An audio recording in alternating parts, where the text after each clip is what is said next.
C'est un bruit lancinant, donc c'est un peu comme une goutte d'eau, le souplesse de la goutte d'eau. Difficile pour Sarah Généreux de décrire ce bruit qu'elle entend depuis cet hiver.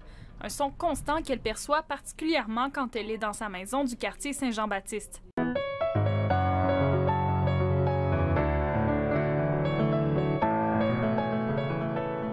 Et la particularité, c'est que c'est quand tous les sons sont coupés, c'est là qu'on l'entend.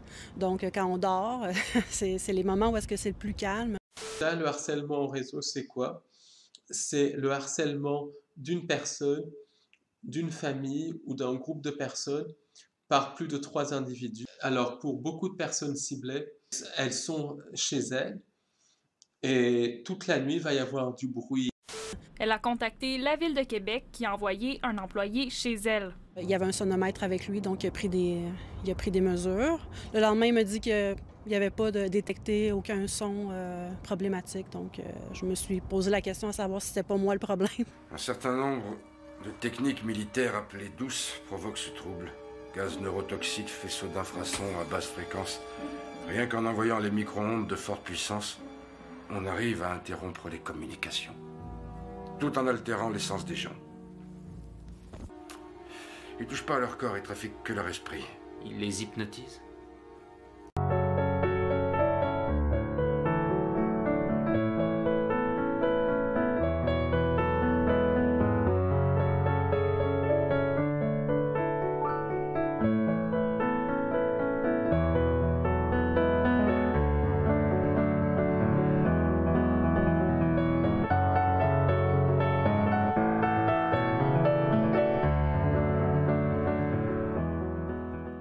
Mais elle n'est pas la seule. Sa sœur, qui habite un peu plus loin dans le même quartier, nous raconte la même chose.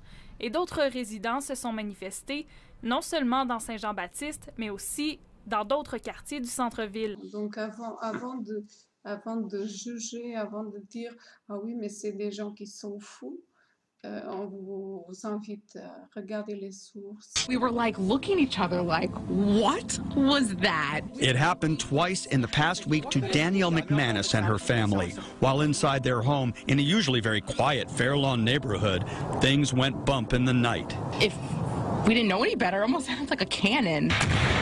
It was so deep and just like echoey. It's like psh, psh. Depuis plusieurs mois, voire peut-être même années. Ouais, il y en est question là, de manière récurrente, notamment sur le groupe des résidents du quartier sur Facebook. Depuis le début de la pandémie, c'est plus fréquent. La technologie 5G est à peine déployée en France que les puissances mondiales se préparent déjà au combat pour la 6G. Mais la 6G permettra des transferts de données 100 fois plus rapides que la 5G et ouvrira également une ère nouvelle pour des applications mixtes mélangeant réalité virtuelle et augmentée, ainsi que l'usage d'hologrammes. Le voice to scan, la technologie pour que les gens entendent des voix, les technologies existent depuis au moins les années 60. Et ça, c'est sans compter les intelligences artificielles aussi, qui jouent un rôle très très important dans le harcèlement au réseau. Sur Facebook, un résident du centre-ville a indiqué que la ville procédait à des tests cette fin de semaine afin d'identifier la source des bruits. Le résident en question demande à ses concitoyens de tendre l'oreille et il les invite à composer le 311 pour signaler leurs observations à la Ville de Québec.